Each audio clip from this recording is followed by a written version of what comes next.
Estamos agora iniciando a lição número 4 desse pequeno resumo que eu estou fazendo a título de evangelismo e a título de discipulado, né, de ensino básico, né, do que nós poderíamos dizer assim, fazer um resumo de Gênesis até Apocalipse a respeito da revelação que Deus nos dá, né, a Bíblia Sagrada e a respeito das revelações, né, as revelações, a natural e também a revelação especial, que é a Bíblia Sagrada, né. Antes de prosseguir, eu gostaria de mandar um abraço para o pessoal da reserva Chucuru, né, na área de Pesqueira, perto de Arco Verde, ali, indo para Poção também. Gostaria, principalmente o pessoal da aldeia Resende, né, o seu Vitorino, sua família e todas as pessoas ao seu redor ali, muitos parentes, filhos, genros, noras e tudo mais, família muito grande, né. Eu também mando aqui um abraço para o Vianese e família e para o pessoal de Mimoso, o senhor Zeca, a esposa, filhos, genros e tudo mais. Eu peço que Deus os abençoe, né? Oro para que eles sejam abençoados. Muito bem, continuando, vamos falar sobre a chave hermenêutica. Como que nós podemos interpretar as revelações, porque não é somente uma revelação, né? A revelação são duas e a segunda, como eu disse já em outro vídeo, subdivide em duas, né? Então, nós vamos... por exemplo, a revelação natural, através do universo, ela pode ser a chave para interpretar.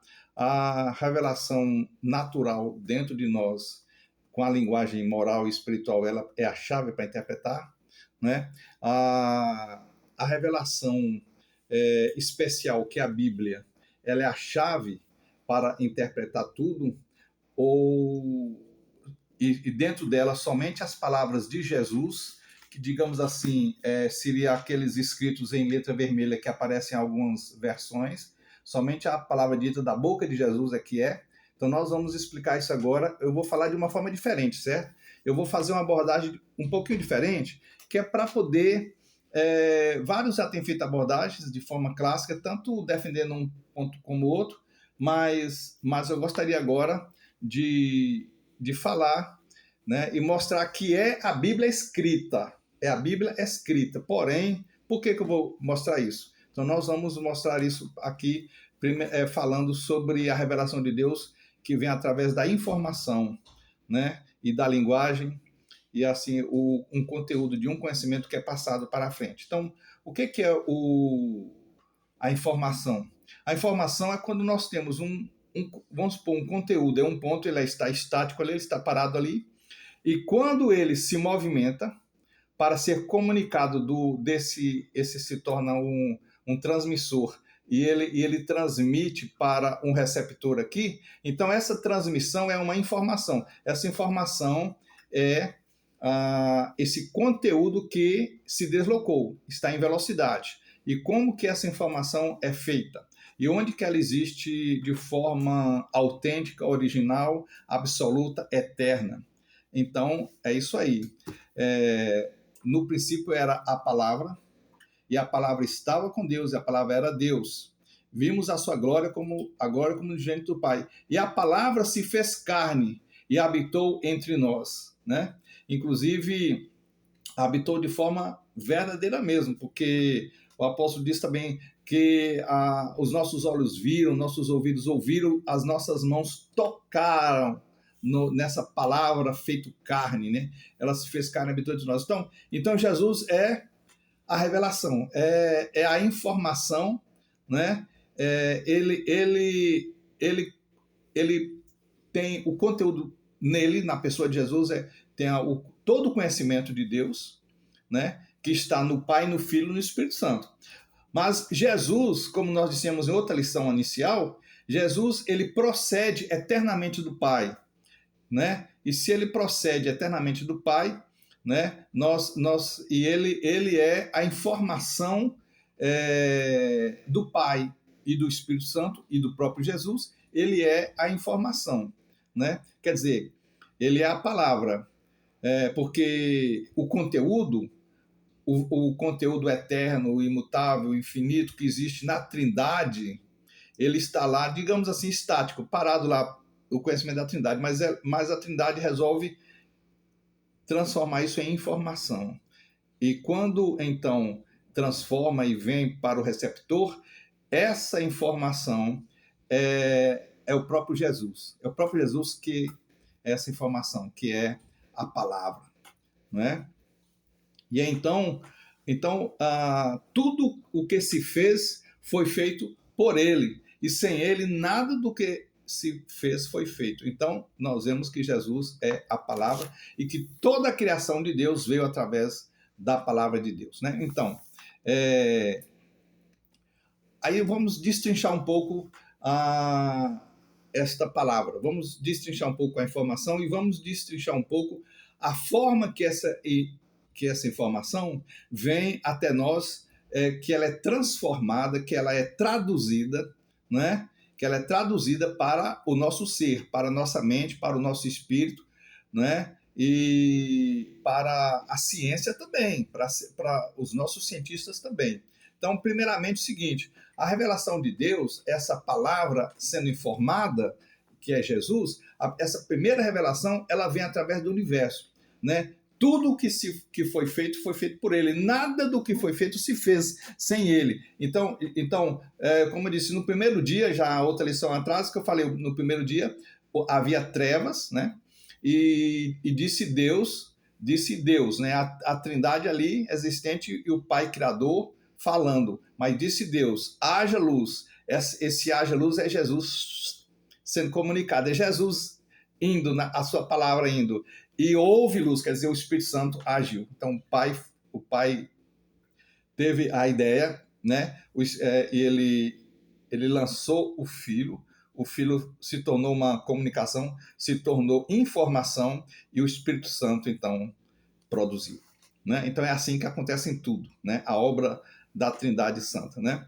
Então, quando então houve a criação, né? Como nós vimos lá, no princípio criou Deus os céus e a terra, quando houve essa criação do nosso universo, né? E também do universo onde habitam os anjos com Deus, mas vamos agora falar do nosso. Quando houve essa informação, houve um princípio, né? E terá um fim do tempo, né? Iniciou-se o tempo, o espaço e tudo mais.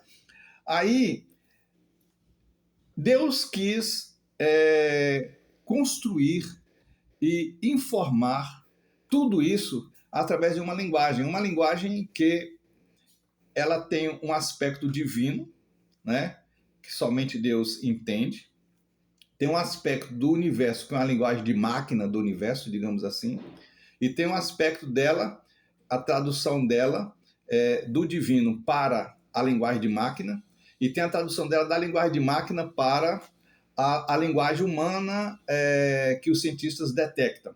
Então, os cientistas são profetas de Deus. Né? Os cientistas são, mesmo aquele que é ateu, eles são profetas de Deus. Por quê? Porque eles conseguem entender uma parte desta linguagem e traduzir essa linguagem para nós humanos. Então, que linguagem é essa? É a matemática. Interessante, né? Essa linguagem, ela é divina, quer dizer, quando Deus criou e tudo, ele tem lá coisas insondáveis, né?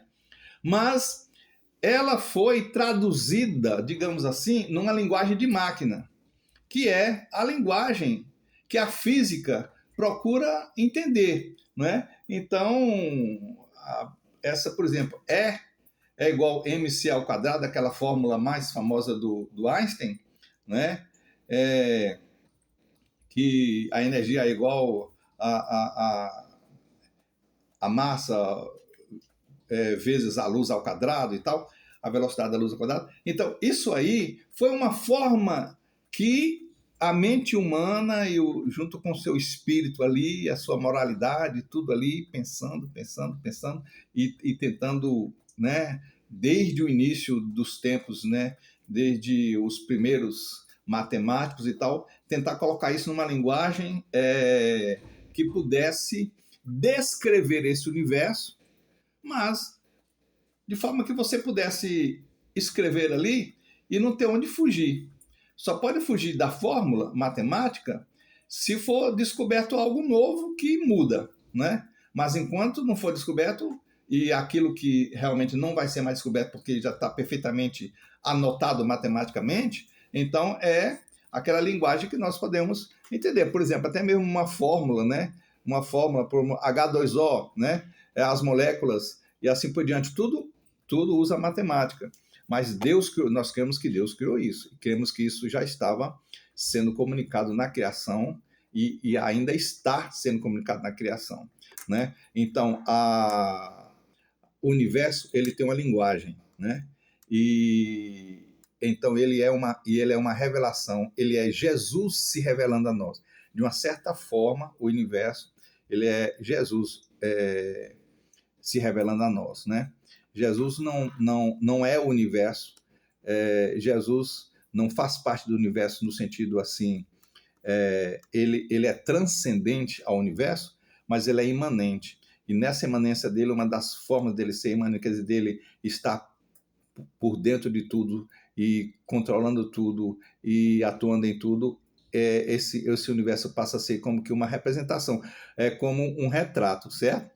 É um retrato de Jesus, mas um retrato assim um pouco embaçado de Jesus, tá entendendo? Da segunda pessoa da Trindade.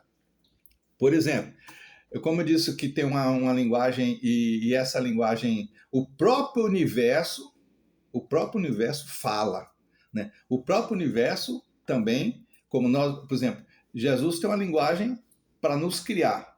Ele nos cria e nós temos uma linguagem matemática, física, química, biológica, social, moral, pode ser escrito tudo numa matemática, digamos assim. Mas nós, como seres humanos, nós pensamos e nós falamos.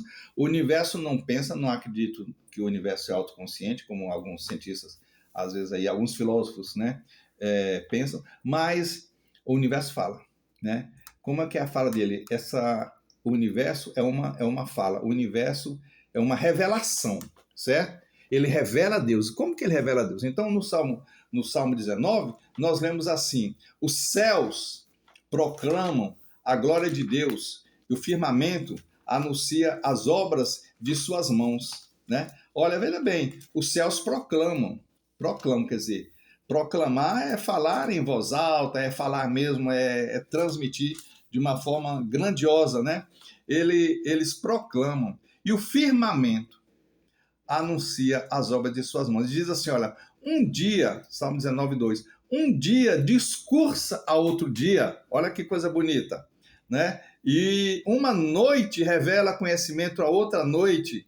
Aí diz assim, não há linguagem. A linguagem, essa, português, nem inglês, nem a voz que a gente possa escutar um som, né? Não há linguagem, nem há palavras, e deles não se ouve nenhum som. Olha para você ver. Só que não há linguagem, não há palavras e não se ouve nenhum som, porque nós está falando aqui do lado humano. O humano com seus olhos não pode, não, até com os olhos é diferente, mas com seu ouvido ele não ouve o som que vem aí por exemplo, de milhões de anos atrás. Ele não ouve palavras, né?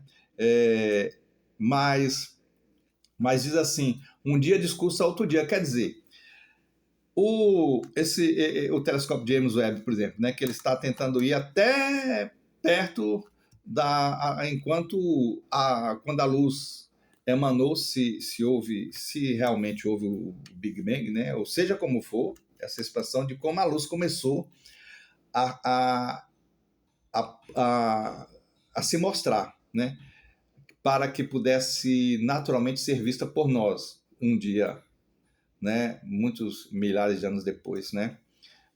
Então, quando os fótons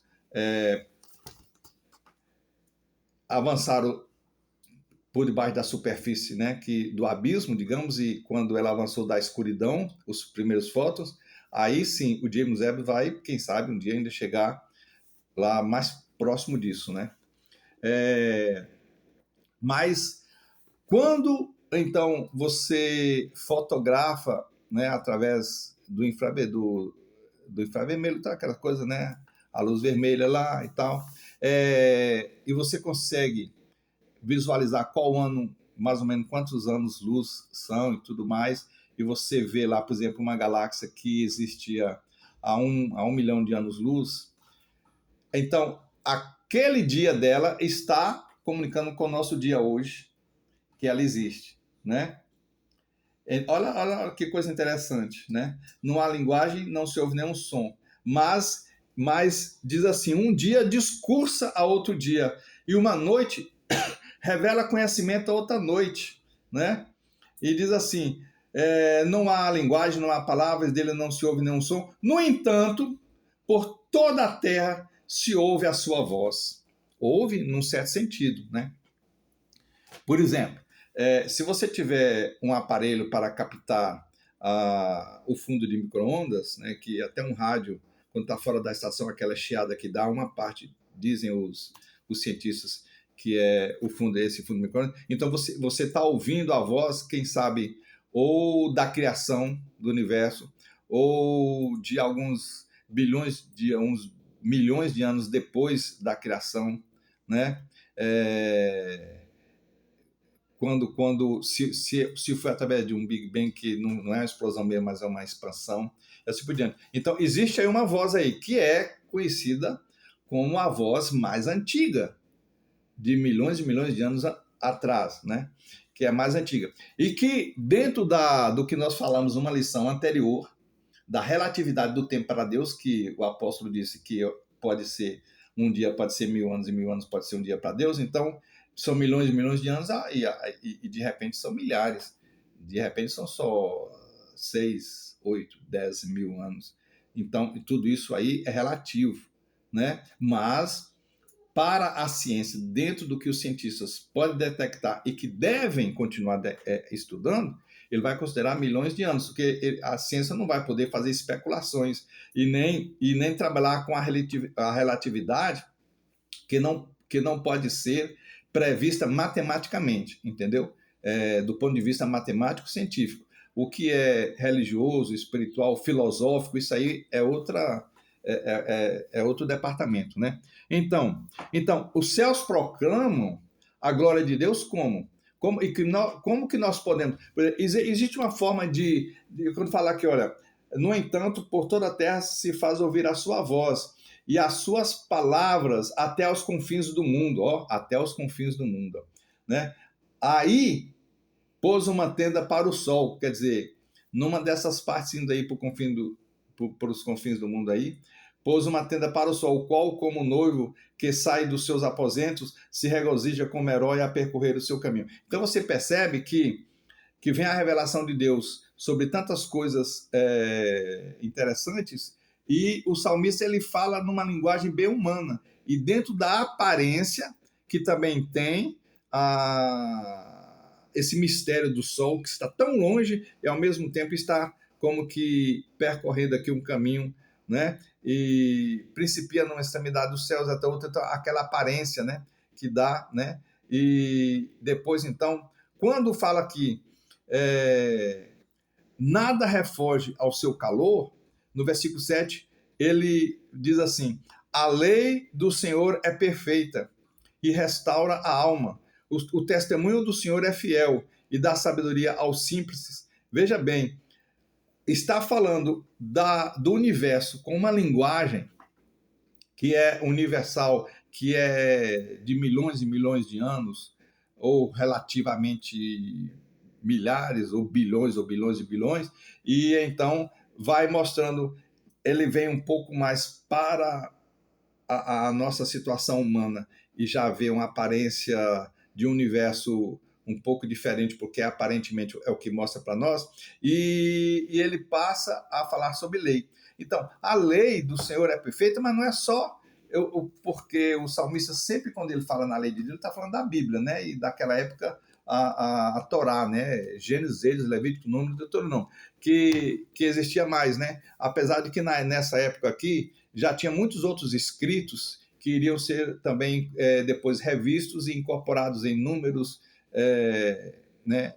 E em 1 Samuel, 2 Samuel, 1 Reis, 2 Reis, Números, Crônicas, Números não, Crônicas, né? E assim por diante, porque cada rei naquela época tinha o seu secretário, o seu historiador, um homem que sabia ler e escrever e que anotava tudo. Então nós temos um conhecimento muito grande que foi sendo escrito para depois ser resumido aqui no restante do Antigo Testamento, né? Então, o que acontece? A lei do Senhor é perfeita, quer dizer, até mesmo as leis físicas são leis perfeitas, e nós vemos que existe uma forma de Deus revelar, e que então os cientistas eles descobriram uma forma de anotar isso e de escrever isso, não as palavras da Bíblia, mas as palavras da Bíblia do universo, da outra Bíblia, que é a Bíblia natural do universo, que é escrita através da matemática, né? E os cientistas são profetas de Deus, né? Muito bem. Então, Jesus, ele se revela primeiramente nesta linguagem matemática no universo, mas ele se revela naturalmente também. Essa informação foi colocada na criação, foi colocada em nós, no nosso coração, que Paulo, por exemplo, em Romanos, ele fala que nós temos a lei de Deus gravada nos corações, né? E então o coração sente, ele subjetivamente sabe que existe nele uma linguagem moral e espiritual. Então é outra linguagem, onde a escrita está aqui dentro, está aflorando na nossa consciência essa escrita de Deus que é moral e é do ponto de vista espiritual, né? E essa escrita agora, ela é a chave, a chave hermenêutica, essa que está no meu coração, é a forma de eu interpretar toda a revelação de Deus? Não, por quê? Porque essa parte que está dentro de mim escrito, ela foi perdida de forma, numa certa parte, porque a imagem de Deus foi corrompida com o pecado, então sobraram resquícios que ainda são suficientes para o homem ter a sua moralidade, o homem escolher ser uma pessoa que pratica o bem, que tem ética, que não mata, que não rouba, mesmo se for de uma tribo indígena que nunca ouviu falar de Deus e tudo mais, né? Mas não é suficiente para interpretar toda a revelação de Deus e nem as próprias escrituras, porque não tem essa completude, né? E não tem essa autoridade, né? Não tem essa autoridade. Então nós vamos agora seguir avante. Essa informação que Jesus Cristo né? Essa palavra, né? Que vem até nós, ela, além de ser natural, ela é especial. Mas como que surgiu, então, essa revelação da palavra de Deus para chegar até ser escrita e para eu poder dizer para você que ela é a chave hermenêutica dela mesma e para interpretar a revelação que está dentro de mim subjetiva e para interpretar a revelação que está matematicamente sendo revelada no universo, né? Então, como é que chegou até nós? Então, ela teve várias fases, certo? Aí teve a fase oral, né? E depois vem a fase escrita. Depois vem outra fase oral, quer dizer, tem a fase oral da antiga dispensação. Aí vem depois a fase escrita. Aí depois vem outra fase oral, já da nova dispensação, e depois vem a fase escrita. Então, eu vou explicar para vocês como é que é isso. Então, Deus, né, Jesus, quando aparecia pré-encarnado, né, andando pelas folhas do Jardim do Éden, e que ele conversava com Adão, e ele ensinou tantas coisas para Adão e para Eva e tudo mais, né? Ele ensinou aquilo que ficou gravado na memória da humanidade. A humanidade tem uma memória, né? A memória coletiva. E é claro que tudo aquilo que foi acontecendo até o dilúvio e tudo mais, até chegar antes de Moisés, né? Até chegar próximo a Moisés, tudo que aconteceu, tudo foi gravado na memória da humanidade, era passando de geração em geração. Então, a palavra de Deus, ela estava contida dentro do escopo geral da oralidade, né? A palavra de Deus, vamos dizer assim, aquilo que era perfeitamente vindo de Deus e estava contido dentro daquele escopo todo da revelação, da oralidade, que muita coisa foi sendo denegrida, foi sendo multiplicada, foi sendo interpretada e foi sendo esquecida e depois viraram lendas e mitos e tudo e tal. E o que tem dentro dessas lendas, dessa mitologia antiga toda, o que é a verdade? Tem a palavra de Deus ali, que foi transmitida e que foi perdida na grande parte, né? Mas que, na época, até chegar em Moisés, muito dessa oralidade, ela era preservada, né? Então, Moisés, e tinha muita coisa escrita também e tudo mais e tal, Moisés conheceu, com certeza, o que existia escrito antes de Moisés, assim, sobre as ciências, sobre tantas coisas mais, e mesmo sobre Deus, lá no Egito, inclusive Moisés estudando ali toda a ciência dos egípcios, ele deve ter, né, aprendido muita coisa. E então Deus, ele se revela a Moisés, né? E ele fala para Moisés escrever o Pentateuco, né? Gênesis, Êxodo, Levítico, Números, né? Deuteronômio, não significa que tudo aquilo saiu da mão de Moisés, da pen de Moisés, talvez nada até tenha saído da própria de Moisés, porque ele tinha amanuenses, ele tinha pessoas que escreviam para ele, né? Mas quando ele estava, por exemplo, aqueles 40 dias e 40 noites que ele passou ali na presença de Deus, né? No Monte Sinai ali, e ele com certeza ele carregava os seus pergaminhos que já tinha aprendido lá do Egito, mas se não as peles, né? Onde podia escrever, ou até pode ter escrito muita coisa em barro e tudo mais, né? Deus falando com ele, e também muita coisa, é claro, né, ficou gravado na memória de Moisés, né, para ele passar para outras pessoas, para essas pessoas colocarem na pele, ou no pergaminho, ou na pedra, ou seja qual for, né, a estela, seja qual for os escritos lá. E então veio essa parte da revelação especial escrita que iniciou com Moisés, né? Então, o que aconteceu? Aí fechou, né? Fechou, o cano começou a ser fechado ali, por quê? Porque a oralidade não era mais necessária e ela até agora não estava mais servindo, de tanto que ela se misturou, né? A tradição tem um valor, mas esse valor, né, ele está subjugado pela Escritura. Nós cremos dessa forma, nós vamos mostrar para vocês por quê, né? Pela Escritura, a tradição. Mas não é palavra de Deus nesse sentido, como é as Escrituras. Por quê? Porque nessa oralidade fechou-se, né? O cano, digamos assim, né? Só para exemplificar, né? Da palavra oral se fechou. O tempo da palavra oral acabou, porque agora já tinha a palavra escrita, a Torá, né? O início do Antigo Testamento. Então se fechou ali em Moisés.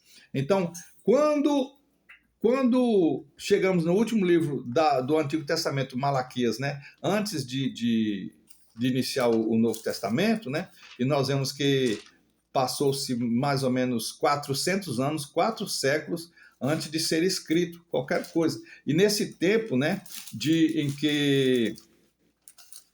em que Zacarias, Malaquias, né, e assim por diante, a cronologia não quer dizer que era o último nesse sentido total, mas aí, quando se escreveu as últimas palavras, digamos assim, do Antigo Testamento, né, da revelação especial que é escrita, houve um tempo de oralidade. Por quê? Porque nesse tempo, as pessoas estavam estudando só o Antigo Testamento. Aí vem o Talmud, vem todos os estudos e os livros judaicos, né, de interpretação e tudo mais, e ficou bem silencioso. E então veio a revelação oral mais importante que existiu na face da Terra, né? E nós lemos em Hebreus, é muito interessante, né? O que nós lemos no livro de Hebreus, dizendo que nos primeiros tempos, né, que Deus nos falou de muitas formas e de muitas maneiras, né? E dizendo assim que... deixa eu ler aqui bem certinho para vocês. Ó, Hebreus capítulo 1, versículo 1, olha. Havendo Deus outrora falado muitas vezes e de muitas maneiras aos pais, ó, ele falou muitas vezes e de muitas maneiras, né, aos pais, quer dizer, a revelação dada é a revelação aos patriarcas, certo? Aí que vem antes de Noé, depois aí vamos supor, veio, né, Noé, veio Abraão, né, Isaac, Jacó e tal, até chegar antes de Moisés, né? Então, havendo Deus outrora falado muitas vezes e de muitas maneiras aos pais, aí depois pelos profetas, né?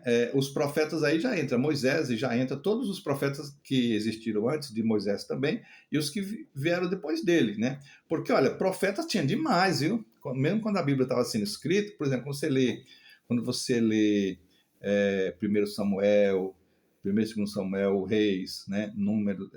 Deuteronômio, não, Juízes, né? Quando você lê Crônicas, né? Então você vai ver o seguinte, existiam centenas de profetas, existiam escolas de profetas com centenas de profetas. Quando você vai ler o texto, você vai percebendo, né? Tanto existia centenas de profetas verdadeiros, profetas do Senhor, que são chamados homens de Deus ou videntes, ali naquela época, e como existiam também centenas de falsos profetas, inclusive profetisas de Deus, né? Como Hulda, como Débora, né? Que foi juíza e foi profetisa, e assim por diante, né? E tanto mulheres, mas principalmente homens, né? Usados por Deus, e falou então pelos profetas, né? Mas isso aí antes de ser escrito, né? Aquela palavra do profeta para aquele dia, para aquela hora, para aquele momento, era uma revelação oral, né? Nesses últimos dias, nos falou pelo Filho. Aí vem a revelação oral, digamos, a mais importante de toda a história da humanidade, que falou que nesses últimos dias, isso é, naqueles dias que estava sendo escrito ainda a Bíblia, né? Nos falou pelo Filho, a quem constituiu herdeiro de todas as coisas. Ele está falando a Deus, havendo Deus outrora falado Deus Pai, então Deus Pai constituiu herdeiro, né? A quem constituiu herdeiro de todas as coisas, pelo qual também fez o universo. Tá vendo? Então está falando de todas as revelações de Deus aqui, né? Ele, Jesus, é o esplendor da glória e a expressão exata do seu ser, sustentando todas as coisas pela palavra do seu poder. Depois de ter feito a purificação dos pecados, assentou-se à direita da majestade nas alturas, tendo se tornado tão superior aos anjos, quanto herdou mais excelente nome do que eles. Porque naquela época tinha algumas heresias, né, que os anjos eram mais importantes e tudo, a pessoa queria até adorar anjos, então aí faz aqui mostrando que ele é superior até aos próprios anjos também. E então Jesus Cristo, ele foi a revelação oral, mas uma revelação oral de uma forma muito maravilhosa, porque ele se encarnou, ele estava em carne e osso e falando mesmo com sua voz e olhando e agindo. E então, da mesma forma que existia a palavra de Deus através do patriarcas, certo? Até Moisés, e era a palavra de Deus na boca de um patriarca mesmo, que representava Deus, era a palavra de Deus. E quando ele abria a boca e profetizava, era Deus fazendo cumprir mesmo aquilo que através do patriarca. Aí depois veio Moisés, né? Aí, agora, a palavra de Deus da nova dispensação é através de Jesus, né? Jesus. E vem, então, da mesma forma que existiu a doutrina dos pais, dos patriarcas, né? Abraão, tudo mais, a doutrina deles que era transmitida oralmente até Moisés, aí também a doutrina que Jesus falou, que Jesus ensinou, da nova dispensação, foi transmitida aos apóstolos. Então, é por isso que nós chamamos, né, teologicamente, de doutrina dos apóstolos. Essa doutrina era a palavra de Deus. A Bíblia, eu falei, nós chamamos, mas não é só teologicamente que sistematizou, não. No próprio livro de Atos fala, né, que a igreja primitiva, quando veio o Pentecoste, quando a igreja se formou e as igrejas foram se formando em cada cidade, diz assim, e seguiam, né, obedecendo a doutrina dos apóstolos. Então, a palavra de Deus era a palavra através dos apóstolos, né?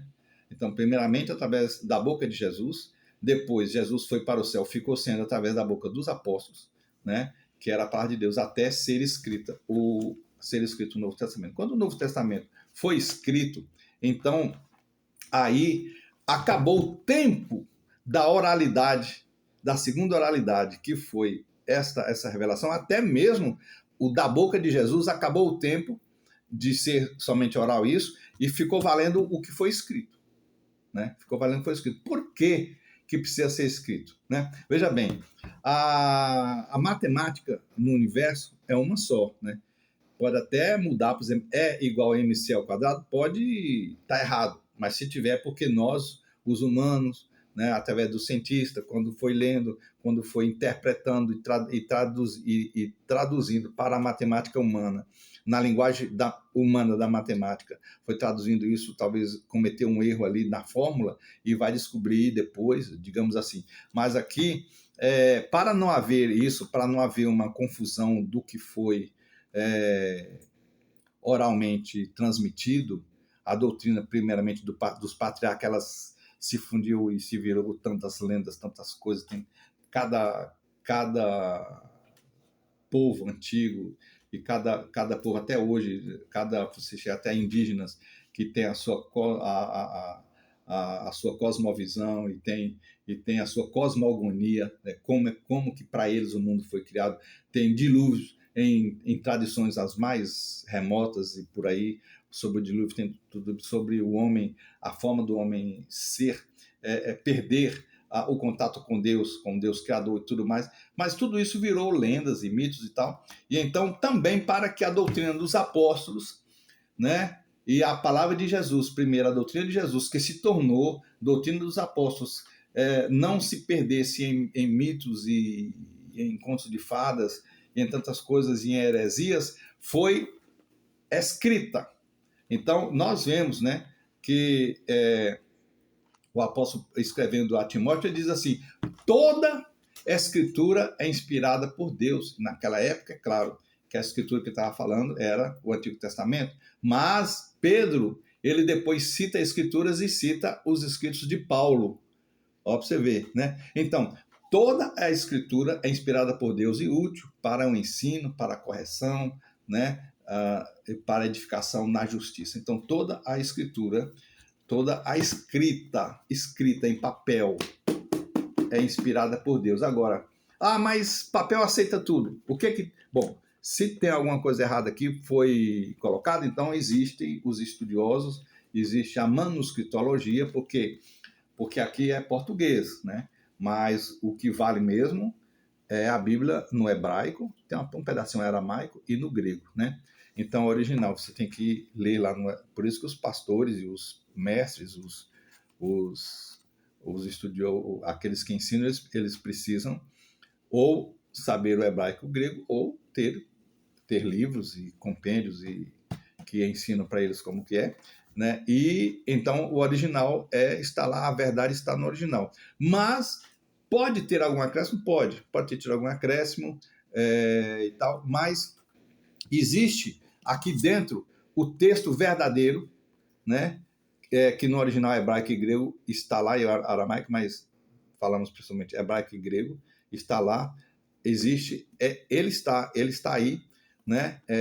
E se você pega os pergaminhos e você faz o estudo na manuscritologia, você vai ver que tem algum texto que às vezes, por exemplo, digamos, as diferenças são tão pequenas, né? Por exemplo, você vê lá, por exemplo, no final de Marcos, né? Que pegarão as serpentes e tal, não mal beberá veneno e tal. Aí fala, não, isso aqui não está em uma grande maioria dos manuscritos, não estava isso aqui, mano, não está, tudo bem.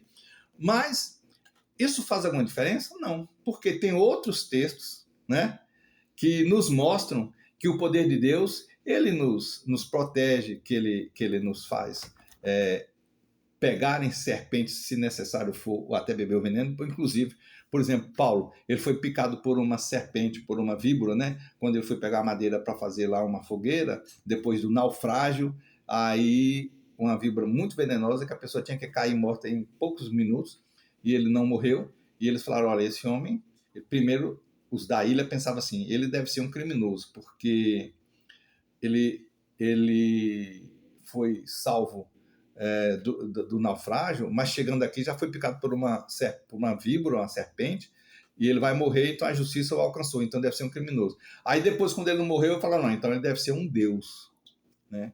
Aí Paulo, então, teve ali a chave de entrada, a porta de entrada para pregar o evangelho naquela ilha, e ele disse, não, eu não sou nem um criminoso, não sou Deus, mas eu sou o representante do Deus Altíssimo, que no seu poder me livrou desse veneno. Né? Então algumas partes e principalmente algumas palavras, tem algumas frases que têm várias leituras diferentes, né? E você então vai ter ali em alguns Novo Testamento grego, principalmente você tem ali o aparato crítico, você vai então poder fazer aquele estudo e tirar sua conclusão. No hebraico não é necessário, porque o hebraico foi tão bem guardado pelos judeus que dificilmente você vai precisar fazer aí uma manuscritologia do hebraico nesse sentido, né? Mas aí a palavra de Deus ela é inspirada. Então, veja bem, agora nós chegamos aqui para provar que a Escritura, a Bíblia escrita é a chave hermenêutica, né? Nós vamos fechando então já, que esse vídeo está ficando um pouco longo, né?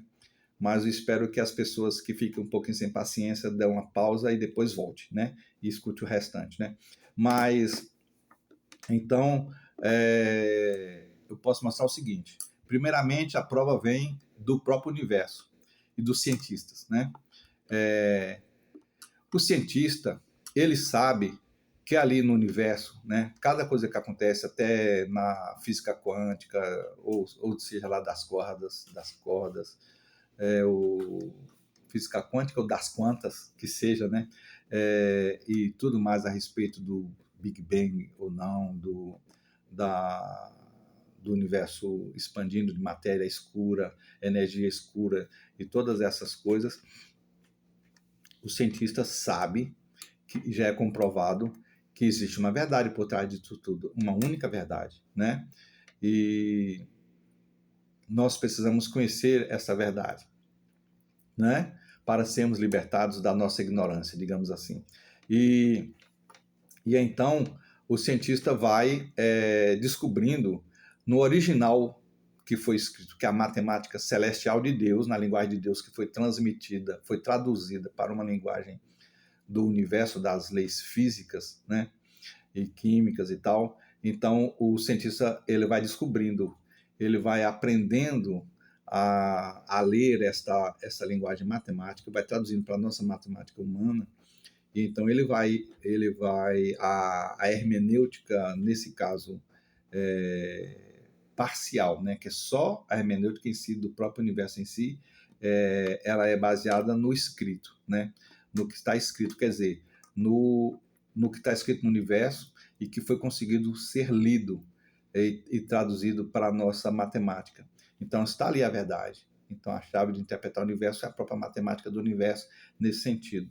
Agora, como que nós interpretamos tanto o que no universo existe e que precisamos comparar com a revelação da Bíblia, né? E como que nós interpretamos a palavra de Deus, né? Escrita, a Bíblia. Então, através da matemática bíblica, que são os textos originais, né? Que são as palavras, né? Do hebraico e do grego, do aramaico. E alguém pode dizer assim, tá certo, agora vamos chegar num ponto aqui crucial. Tá certo, mas essas palavras que foram escritas em vermelho em algumas versões, só as palavras que saíram da boca de Jesus, igual Jesus, o Sermão da Montanha, bem-aventurados mansos, porque herdarão a terra. Então está ali em vermelho, porque está dizendo que ali é a palavra de Jesus. Agora eu pergunto a você, se existe aqui dentro do Novo Testamento, se existe uma parte que eu poderia separar aqui, não, isso aqui Isso aqui é a palavra de Jesus. Baseado nessa palavra de Jesus é que o resto eu tenho que interpretar, né? Se tiver uma palavra de Paulo aqui, que não bater com essa palavra de Jesus aqui, então Paulo está errado. Agora, eu digo para você, como que eu sei que essa palavra de Paulo aqui, então, está errada e essa palavra de Jesus aqui está certa? Como é que eu sei isso? Porque está na mesma Bíblia, né? Quer dizer, tá no mesmo Novo Testamento que foi aceito o seu cânon nos primeiros séculos da igreja. Agora alguém pode falar, não, porque então o evangelho de Mateus, ou Marcos, Lucas e João é inspirado e o restante está em segundo plano, né? Contém a palavra de Deus, né? Por exemplo, Romanos, Coríntios, Gálatas, Efésios, Filipenses, Colossenses, até o Apocalipse contém a palavra de Deus, mas não é a palavra de Deus como os evangelhos são para Deus. Então, eu digo assim, como que somente os evangelhos que fala sobre Jesus, né, é palavra de Deus, se o próprio Lucas, que escreveu o evangelho de Lucas, é o mesmo que escreveu Atos dos Apóstolos, né?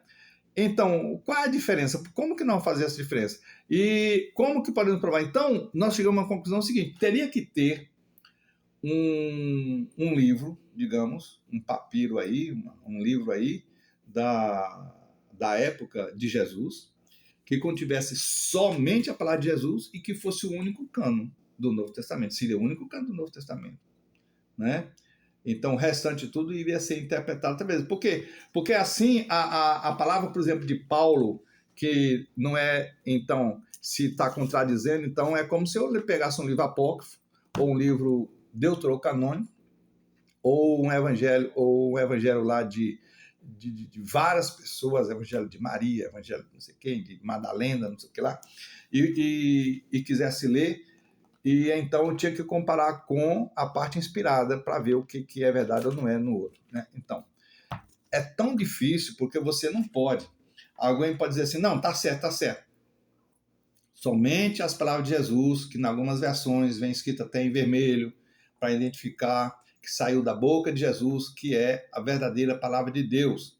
O restante tem que ser condizente com ela. Então eu digo para você, como se você vai colocar dúvida na Bíblia toda, ou dúvida no Novo Testamento todo, né, que a igreja nos primeiros séculos aceitaram, como que você vai saber, então, que essa palavra de Jesus escrita em vermelho nos evangelhos, que está entre as palavras escritas em preto, que não é a palavra de Deus revelada, como é que você vai saber, ter certeza que isso é verdade desse jeito? Então, ou você crê ou você não crê, né?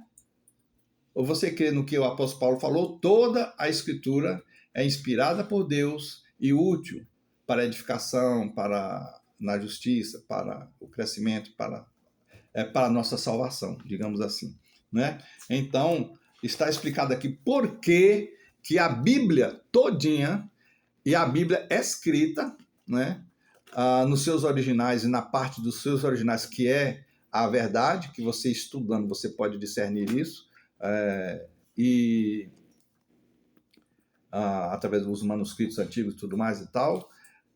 Aí, essa palavra original em hebraico, um pedacinho de aramaico e no grego, é a chave hermenêutica para entender ela mesma, né? E para entender a revelação de Deus, tanto natural no universo pela matemática humana é transcrita, e a revelação de Deus no coração subjetiva, que tem uma linguagem moral dentro de nós. Então, a autoridade suficiente são as Escrituras. Tudo bem? Então, Deus abençoe vocês.